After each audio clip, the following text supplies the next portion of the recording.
Huwa xokkanti li min irid imexxi l-pajjiż għandu dilettantiżmu fil-costings tal-proposti tiegħu fil-manifest elettorali. Innota dan il-Prim Ministru Joseph Muscat f'konferenza tal-aħbarijiet li fiha ingħatat ħarsa lejn il-proposti taż-żewġ partiti u ħareġ biċ-ċar kif dak propost mill-Partit Nazzjonalista iwassal għal waħda minn 3 sitwazzjonijiet: li pajjiżna jerġa' jiddaħħal fi proċedura ta' deficit eċċessiv, li jolew it-taxxi jew li kif għamlu fil-passat ma jwettqux dak li jkunu wedu. F'din il-konferenza tal-aħbarijiet il-Ministru tal-Finanzi Edward Cicluna ta' ħarsa lejn il-costings tal-proposti kemm tal-Partit Laburista kif ukoll tal-Partit Nazzjonalista. Fejn f'tal-Partit Nazzjonalista kien innutat li fuħud ma natax kemm jiswew u f'oħrajn kien hemm żbalji kbar li qabżu il-100 miljun euro fis-sena. Dawn flus li jiġu mit-taxxi ta' kull wieħed u waħda minnha. Il-fatt li il-business plan jew inkella l-programm elettorali ħareġ l-aħħar minuta u l-ewwel parti tal-kampanja kienet iffokata fuq tajjir biex joħloq dak id-duħan li m'għandux business plan ekonomika u finanzjarja li hija sostenibbli. Per eżempju, Simon Busuttil ma ppreżentax costings tal-proposti ta' childcare allowance u trasport għat-tfal tal-iskola, kif ukoll tal-pensjoni lir romolu tas-servizzi, skema ta' xiri ta' bolol u eżenzjoni tat-taxxa. Din tal-aħħar weħeda tiswa 138 miljun euro. Imbagħad l-iżbalji fil-kalkoli bħal tat-tnaqqis tat-taxxa li minflok 129 miljun euro kif qalu tal-Partit Nazzjonalista fil-verità tiġi tiswa 250 miljun euro, kważi d-doppju. U iż-żieda fil-pensjoni minima, fejn il-Partit Nazzjonalista nnesa għal kollox sezzjoni sħiħa tal-poplu, kif innota l-Prim Ministru u mexxej tal-Partit Laburista Joseph Muscat.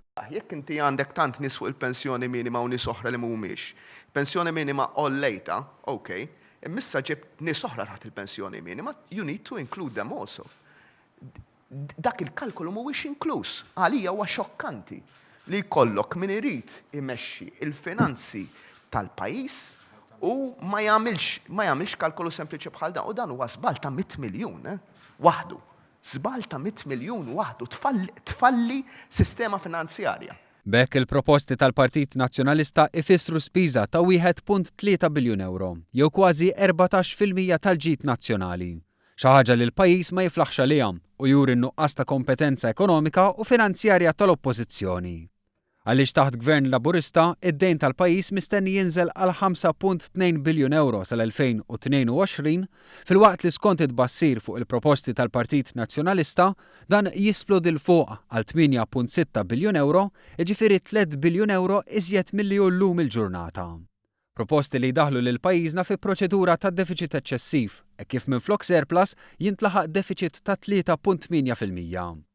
Il-kandidat tal-Partit Laburista Gavin Gulija innota kif kien irresponsabbli mill-Partit Nazzjonalista li qal li din mhijiex elezzjoni tal-proposti, ammissjoni li proposti maħsuba għal pajjiżna m'għandux. Allura tasal għal konklużjoni illi il-Partit Nazzjonalista ta' Simon Busuttil ħela 4 snin. Fil-fatt ħela 4 snin f'attakki personali, tajjir, tixwix kontra Malta, ġewwa Malta kif ukoll barra minn Malta iżda ma ħadimx biex joħroġ bi proposti maħsuba u realistiċi. Kien innotat ukoll kif il-Partit Nazzjonalista għandu track record ta' widiet mhux imwettqa. Dan fil-manifest elettorali tal-2008 li kien miktub minn Simon Busuttil innifsu. Kien twiet li fl-2010 ikollna surplus, meta fil-verità kien hemm deficit ta' 209 miljun euro. Wedu li se tonqos ir-rata ta' taxxa u kien dan il-gvern li wettaqa. Fost iktar eżempju fl-2008 wiet li daħħal il-Whistleblowers Act u li l-ħatriet pubbliċi jingħataw wara sejħiet kompetittivi. Proposti li ma twettqux u lanqas biss ma semmew fil-manifest elettorali 2013. Wiet li l-proġett tat-terminal taċ-Ċirkewwa jispiċċa sal-2009, terminal li nfetaħ f'Mejju 2013 taħt Gvern Laburista. Il-Prim Ministru mexxej Laburista Joseph Muscat innota kif min-naħa l-oħra l-Partit Laburista ippreżenta programm ta' proposti sostenibbli u responsabbli li jibnu fuq is-suċċess ekonomiku miksub f'din il-leġislatura u jġibu surplus ta' kull sena. Proposti kosted minn tim ekonomikament kompetenti. Allura wieħed irid jażel mhux biss nhar is-Sibt min irid Prim Ministru hekk Joseph Muscat jew Simon Busuttil, ma min għandu l-aħjar pjan.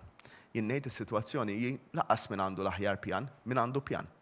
Għax meta wieħed iqis kollox ma kollox huwa biss dan il-gvern li għandu pjan. L-oppożizzjoni għandha biss numru ta' proposti li mhumiex costed u fejn hemm xi costings huma costings żbaljati li jitfgħu fil-periklu il-postijiet tax-xogħol u l-istabilità tal-pajjiż.